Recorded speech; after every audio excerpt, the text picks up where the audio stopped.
بسم اللہ الرحمن الرحیم۔ خلاصہ کی دانی کا سبق نمبر 2 میں آج مصنف رحمۃ اللہ علیہ کی مزید وضاحت کر رہے کہ بندہ مبتلا ہے اس کی بیچ کہ اگر اللہ کی تابعداری کرے ثواب جزا ملے گی، اگر نافرمانی کرے تو عذاب سزا ملے گی۔ آگے کہہ رہے کہ ابتلا آزمائش تکلیف اللہ کی طرف سے کن چیزوں میں ہوتی ہیں؟ کہہ رہے کہ والابتلاء امتحان، آزمائش، ابتلا یتعلق بالمشروع و غیر المشروع، یہ تعلق رکھتا ہے جائز روا چیزوں کے ساتھ و ناجائز ناروا چیزوں کے ساتھ، فعلا ایک کرنے کے اعتبار سے و ترکن دوسرا چھوڑنے کے اعتبار سے۔ جو مشروع ہے وہ کریں گے، فعلا منع کرنا، جو غیر مشروع ترکن اسے چھوڑ دیں گے۔ یہی بات کر رہے کہ این آزمائش تعلق می دارد، یہ آزمائش تعلق رکھتی ہے باروا و ناروا، از جہت کردن و نہ کردن، کرنے اور نہ کرنے کے اعتبار سے۔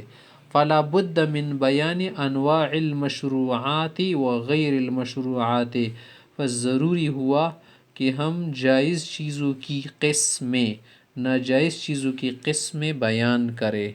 یہ بھی ضروری ہوا نا کہ ہم جائز و ناجائز بھی بیان کریں، ان کی قسمیں بھی بیان کریں، تاکہ جو جائز ہے وہ کر سکے، جو ناجائز وہ چھوڑ سکے۔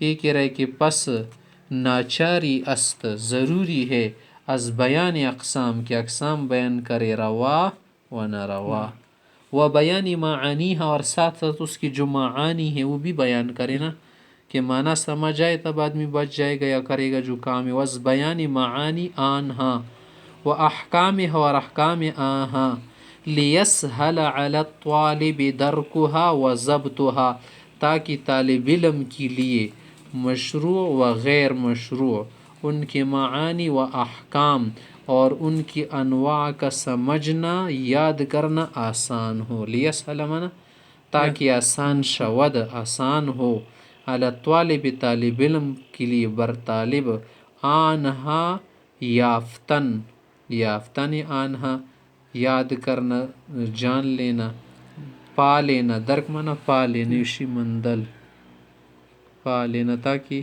طالب علم آسانی کے ساتھ پا سکے کون سی چیز اس کے لیے حلال ہے، کون سی حرام ہے، کون سے کا کرنا جائز ہے، کون سے کا کرنا ناجائز ہے۔ و ضبط ہم یاد کردن آنہا ضبط کرنا۔ فنقول وباللہ التوفیق، بس اللہ کی توفیق سے ہم آگے کہتے یہی جو ناجائز ہے نا اور جائز ہے سب بیان کریں گے۔